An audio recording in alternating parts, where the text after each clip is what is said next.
Over 50% of entrepreneurs that do not pay themselves a wage. They might be taking distributions. They're making the money, but they're not paying themselves a regular income.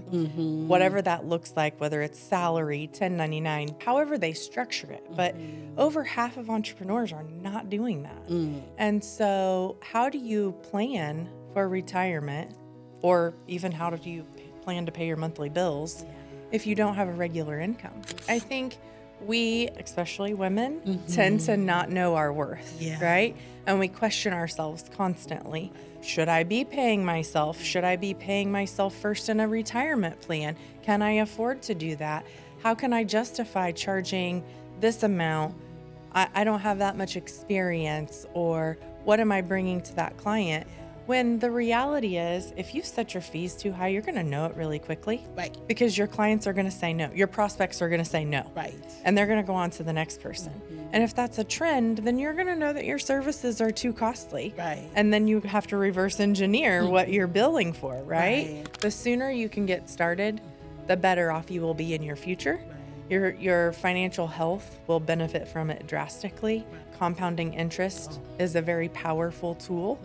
And so the sooner you can get started with saving and investing, the better off you will be down the road. And you're right. It doesn't matter how much you have to start with. It's getting started that's important.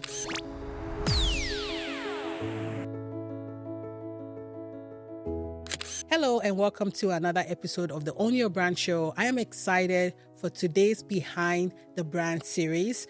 I get to interview and talk to Shawnda Sparks. She was one of the ladies featured in the Novel edition of the Boss Ladies magazine. So if you haven't seen that or read that, you need to go read that. But today we're going to be diving into her background, how she's building her brand and helping female entrepreneurs manage their money effectively. We're going to talk about, some of the money myths that we think we have, how to handle our 401k, because a lot of us that are business owners, oh my God, that's the one big question. Like, what am I going to do when you're transitioning? She's going to break down all of that and give us some powerful tips that we can implement right now to start building our financial future. So without much ado, let's get into it. Hi, Shawnda. How are you doing? I'm good, Victoria. How are you? I'm fine. Thank you. Thank you so much again for coming on. So for those that don't know who you are, can you just give us a quick introduction of you and your business? Yeah, absolutely. I'd love to. So my name's Shawnda Sparks. I am the co-founder of Perspective Financial Group. We've been in business for 6 years. We started in 2019. My partner, Chris Keene, and I, we have known each other for 18 years, and collectively we've been in this industry for almost 43 years. So we started together as advisors and worked on the team together for a while, and then we decided that it was time to step out, go independent, and start our own practice. That's interesting. So I know you've known him for so long, but when that transition was happening, what were some of the things that you were thinking? Did you know that you were going to go in partnership, or did you want to go on your own? So actually, we were just working at another firm, and I had walked in to his office and expressed some unhappiness, and I was uncertain what was next for me. But I knew that where we were was not my home, and I was looking for a place to call home. Yeah. And so out of that conversation, we developed Perspective Financial Group and the vision behind it. Wow. And I know you focus a lot on empowering female entrepreneurs. So why did you choose that in particular? Well, myself specifically, I know it's hard to climb that ladder as a female, right? Whether you're trying to break into an executive level position, whether you're trying to be an owner, whether you're just trying to manage finances, it's almost a stigma that women don't manage money. Yeah, right. I know, right? Whether it be business or whether it be personal, it's I hear all the time, "Oh, my husband handles that," Okay. and but you need to know about it, right? So Just from a personal standpoint, seeing the challenges behind being a woman, being a woman who understood finances, Yeah. and the challenges that I saw women around me experiencing. That's really good because speaking of myth, like you just give an example, there's so many myths that we have, like that our parents have taught us or we've picked up over the years, like what is one beyond, besides the one you just shared right now, that is something that we still carry along and we believe and holds us back? Great question. One of my favorite myths to debunk is that I can't afford to work with an advisor. Oh my God, yes. So I have to tell you this. I always thought you had to be like a millionaire, had a lot of money in the bank, but yeah. Yeah. I mean, there are advisors out there that have minimums, but there are plenty of advisors out there that will work with even people who are just getting started, right? We have a belief at our firm that everyone deserves access to quality financial advice. Yeah. And so there is no reason why anyone, even someone who's looking to just get started and make their very first investment, shouldn't start talking to financial advisors, because I don't know the exact statistic, but there are tons of statistics out there that will show you that your average return on your investment will go up if you're working with an advisor and you've got some guidance. Yeah. Not only that, but advisors will help you put a plan in place. Yeah. Like, how much can I afford? How much should I be saving? They're going to give you guidance along the way. Yeah. And per that guidance, you're going to end up saving more, which means you'll have a much better success rate of retiring when you want to. I was thinking about that because it's like, if we don't start early or even have a plan, then if the idea of, I have to be $1 million before I can have a financial advisor, then we'll never get there because we never even have a plan to get to $1 million to start off with. So I like that you touched on that, because I think it's definitely important that we start early and start with someone that we trust and understands female entrepreneurs enough to give us solid advice. Because I imagine that the advice that you give people are different depending on their situation, right? Absolutely. There is no two clients of mine that are the same. So all of the advice that I am giving is very customized and personalized to the individual or the company that I'm working with. Even when we're working with our corporate retirement plans and their participants, we are providing individual customized advice to those participants. Everybody's dreams are different. Right. And so we want to help everybody create a plan so that dream can become a reality. That's good. So I know you have a lot of examples, and particularly of this lady that you helped. Tell us about how you helped her with her 401k when she was like, didn't even know what to do. Because that's a big one for a lot of people that are transitioning from corporate to owning a business. Like, we're like, what do I do with this money? How do I, because we still want to save for our 401k in the future, right? Otherwise, we're screwed in the long, Yes. Yeah. So tell us about that story and what was the big takeaway from that? Yeah, absolutely. So I worked with an individual who was really just a friend of mine, and she was leaving her corporate job and starting her own company. And the advisor on the plan was not responsive, was not helping her, not giving her guidance. Now, this advisor was the one that worked with the company, right? I know how that goes. Yes. Like, the company hires someone and we get access to them, but do we really get access to them? Correct. Yes, that was exactly how it was. And so she was just looking for guidance on what options do I have if I leave this company, what's next for me? Can I take my 401k out? Can I roll it over? Do I leave it? Do I start a new plan? All of the above, right? So she and I sat down and spent about 5 minutes going over what her options were. It's not a big, complicated situation. And then we talked about what options she might have for starting her own. Well, this got me in the door with that company. Oh, wow. Because I had some other friends who worked there, and she shared her story. And then I was able to come in and evaluate, do a benchmarking for said plan. And we saved them double digits for the year on their fees. I bet they fired the other advisor. They did. They did. And that is where a lot of business owners don't understand their fiduciary responsibility and the liability behind having a retirement plan. part of that is knowing the fees and who's getting paid what and how much those fees are. And these are not always transparent. They are not. Yeah. They can be buried. And so that's one of the things that we're very prideful of is fee transparency and making sure that our clients know exactly who's getting paid what. Right. And that's so important because I think that's also maybe the fear that some people have, like, oh, the financial advisor is just going to scam me out of my money. Like, what are they really doing or bringing to the table, But like, what do you say to that? I think that that's a valid concern. And there's, of course, that out there in every industry, right? There are always people who are going to do things that they shouldn't be doing, whether it be unlawful or just unethical or maybe both. But fee transparency is very important.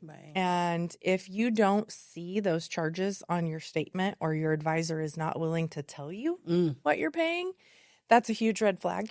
But I know on our statements every month it shows you what charges have been paid. Anytime a trade is done in an account, it shows you that transaction, what the commission was. And so just being very transparent about fees. Had a client review about 3 months ago, and she said, I don't really understand what the fees are and how they are broken down. And I just made a chart for her. Wow. This account, this is your fee, and this is currently how much you've paid for the year. This account, this is your fee, and this is currently, and so on and so forth. It's important to me that you know what your fees are.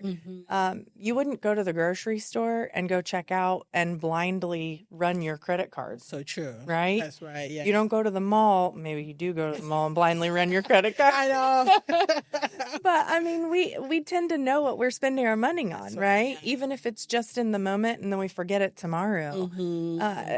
Having an advisor should be the same way. You should know what you're paying for and know why you're paying for it. That's right. Yeah. So I imagine that like your friend that you helped, start our own business. There's a lot of female entrepreneurs out there that now have a business and they're doing okay. But are we really paying ourselves? We are like at the point where we're just trying to survive. So tell us some of the things that we can do, because I understand, like you said also, that the sooner you start putting money away, the better for us, right? But it's hard, that's the reality. And I know you understand that because you're a female entrepreneur, which is why I love that we're having this conversation. So for those people out there thinking, oh yeah, I don't know what about, what can we do? How can we start at least paying ourselves? So I think you're familiar with this statistic of about, it's over 50% of entrepreneurs that do not pay themselves a wage. Right. They might be taking distributions. They're making the money, but they're not paying themselves a regular income. Whatever that looks like, whether it's salary, 1099, W-2, however they structure it. But over half of entrepreneurs are not doing that. And so how do you plan for retirement, or even how do you plan to pay your monthly bills if you don't have a regular income, right? So it's very important to kind of start at that ground level and build yourself a foundation. That foundation starts with regular payments to yourself. And from there, you can really start to build out a true plan. Like if you've got that foundation, this is my income and these are my living expenses, this is the cost of doing business, then you can really start to build out what that vision is and start to fill in that dream of one day retiring and living out that retirement dream. But it has to start with a quality foundation. If we don't have a quality foundation, we can't build out that dream and make it a reality. And I think in addition to that, I know that usually one of the struggles that I find that most entrepreneurs that I work with in the very beginning of their business, they don't even know how much to charge for their services. And I often think of it like you have to work backwards in a way. Like you have bills to pay. Whatever that bills is. And like you said, pay yourself and maybe even put in your 401k and for retirement purpose, and then use that to reverse engineer what your minimum for your services are. And the thing is that if you have the talent, and you're providing really good quality, like it kind of merge, like you shouldn't be worried about, oh, my fees are too high, because you're bringing value to the table. And because you're doing that, you can then pay yourself so you can, handle all of the rest of the business too. Yeah, you're absolutely right. I think we, especially women, tend to not know our worth, right? And we question ourselves constantly. Should I be paying myself? Should I be paying myself first in a retirement plan? Can I afford to do that? How can I justify charging this amount? I don't have that much experience, or what am I bringing to that client? When the reality is, if you set your fees too high, you're going to know it really quickly. Right. Because your clients are going to say no. Your prospects are going to say no. Right. And they're going to go on to the next person. And if that's a trend, then you're going to know that your services are too costly. Right. And then you have to reverse engineer what you're billing for, right? But you have to pay yourself first. And when it comes to like a 401k, a 401k is one of the most simple automated ways to pay yourself first. So once we get past that salary, how am I paying myself a wage? Then the next step is, how do I pay myself for my future? Yes. Because we're so caught up in how do I pay my bills today? But what happens when you're 50, 60, 70 and you don't want to be working anymore? That's right. How are you going to pay yourself? Or if something happened, God forbid, and you can't work anymore at 50. Yes. Yes. How are you going to pay yourself? Right. And so when you are paying yourself a wage today, plus paying yourself a retirement benefit by saving in a 401k or an IRA, or even a non-retirement account, we also have to think outside the box. A 401k isn't a great fit for everyone. Or maybe you have a W-2 job, plus you have a side hustle, and you want to do something different. Not everything has to be tied to a true retirement plan. Oh, wow. There are so many investment vehicles out there. It's what works for you and what is the need. Right. And if a 401k is not it, or maybe there's a need outside of that, we have options. Yeah.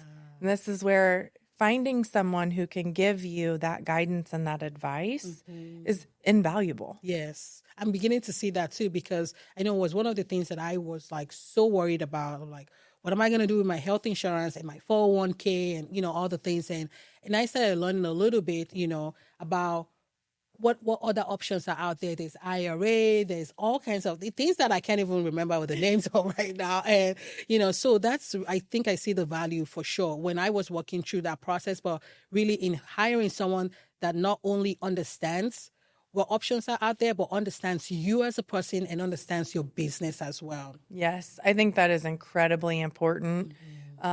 We tell all of our clients that even if they were strangers when we got started, they'll be friends and family, but before they know it. Well, they better be, because you're going to be managing their money for life. Exactly. And money is intimate, right? It is a true relationship. So we have to be friends. We have to be family, because life changes. You're going to call me. Yeah. And I need to know about them. I can't give you quality advice if I don't know about your life events. If you don't call me and tell me that you had a baby, then I can't advise you on what you should be doing or what adjustments we should be making, or a job change or a death in the family. Tragedy happens every day. Right. We try to plan for it on the front side, to be honest. And so prepping from a corporate side is similar in so many ways to prepping an individual. Right. You need to have the same safeguards in place. You need to have the same plans in place. They're just two different plans. Right. One, you're planning for a business. The other, you're planning as an individual or as a family.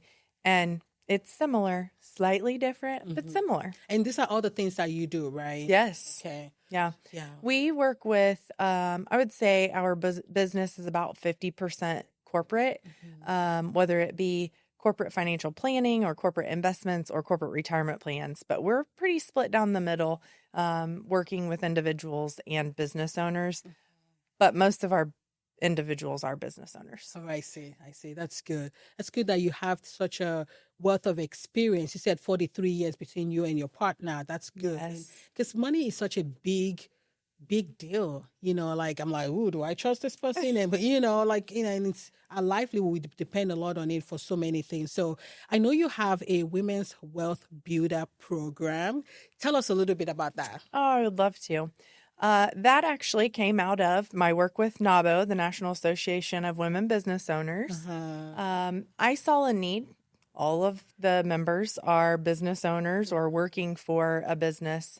And I saw a need for I won't say hands off, but a very light administrative retirement plan option. So when we get into the 401k world, there's a lot of administrative work that goes on behind the scenes. Okay. And so if you are a business owner who's a woman who's running around like crazy, let's be real, not all of us, but a lot of us, we're wives, we're mothers, we're owners. We wear a lot of hats. Yes, we do. And we are very busy. And so if you are the main executive team within your company, you probably don't have much space in your day and much capacity to take on more administrative duties. And so that plan is designed specifically for busy women entrepreneurs who don't have the capacity to take on more administrative duties, or they might need to offload some. You can have an existing plan and we can change it over to the Women's Wealth Builder 401k, which helps alleviate a lot of those administrative duties. So it's a pooled plan. It's called a pooled employer plan. And what that does is it allows any member or corporate partner of NABO to participate. So if someone is not a member of NABO, they would not be eligible. So to be eligible, we have to have a common association. Ours is NABO. Yes, yes. And this plan, we can also bring our family, our workers into it, right? Any employees. Yep. So it works just like a 401k, like a traditional 401k. Where it would be your company's plan, and we would manage it for your company. And you would be able to, any employee that would be eligible to participate in your 401k, be eligible to participate in this plan. Okay, wow. So how can people get in touch with you if they're interested in something like this? Thanks for asking that question. So it's on my website, which is perspectivefin.com. You can find me on LinkedIn. We're on Facebook, Perspective Financial Group. LinkedIn is Shawnda Sparks. There's also a link to it on the NABO website, the NABO Indy website. So it's out there as well under the Affinity Partners. Now I'm thinking there's so many people out there thinking, well, I'm not NABO, at least not yet. We work on that part. Right. Yeah. We're going to get you there. Yeah, we're getting you there because it's such an amazing organization and I've been blessed to be a part of it, gotten a lot out of it. But so they're like, well, I'm not a member of NABO. How can I still get into something similar to this? Do you have an offer for people that are not NABO? Absolutely. So what I do with all business owners, even NABO members, is we sit down and we talk about what do you need? What do you want? What are your dreams? What are your hopes? What are your desires? What do you have now? And we just look at all the options and we plug in what fits best. Because a 401k may or may not be the best option for you, right? So we look at how much are you wanting to save? How much are you wanting to spend? What can you afford to do from an individual or from a company standpoint? And then we're plugging in what the best fit is for you and for your company. Right. That's great. I think my biggest takeaway from today is like start early, find someone that can support you, that understands your business, and no amount is too small. You are absolutely correct. The sooner you can get started, the better off you will be in your future. Your financial health will benefit from it drastically. Compounding interest is a very powerful tool. And so the sooner you can get started with saving and investing, the better off you will be down the road. And you're right. It doesn't matter how much you have to start with. It's getting started that's important. All right, I got to ask one more question before we close this out. So some people might be like, well, the stock market is not stable, like all of that, stuff. Like, because we're also worried about losing the money that we're working hard for. So like, what do you have to say to people that are like, I'm worried about what's going to happen because things change all the time? You are right. Things do change all the time. I see you have an iPhone there. Most people have iPhones. And there is an app on your phone that lets you look at stocks. I encourage you to pull that app up and click on the 10-year number, and then look at where the S&P 500 is today versus 10 years ago, 5 years ago. You can look at the entire history of it. And I'm telling you, that chart is skyrockets, right? So yes, there are dips. No, it is not guaranteed. there are guaranteed products out there that you can Yeah. purchase if you want to. Mm-hmm. And if that's a need, then that's where an advisor would plug in and help you and guide you through that process. Mm-hmm. But the long-term investor will win in the stock market. Yeah. If you pull out your phone and you look at that chart of where the S&P 500 has been and where it is today, you'll see it's definitely an upward trend. Yeah, that's good to know. That's very reassuring. Well, I will pull up my phone after we finish this episode, but you can definitely pull that up. I think I strongly encourage you to do so. Thank you so much for coming. I really appreciate just giving us this basic, real good financial tips to help us get started, because I think we really need that. As always, all the links are going to be in the show notes. Make sure you connect with Shawnda. Ask about how you can get started on your 401k or any plan that is tailored to you that she has. She has a lot of experience doing that. And if you're a NABO member, of course we have something. And it's not just for NABO Indie, it's NABO National, so long as you're NABO. And if you're not a NABO member, yes, you should check out NABO as well, because why not? Anyway, until next time, make sure you really think about your investment, your future, and put some action to it. Thank you. Bye.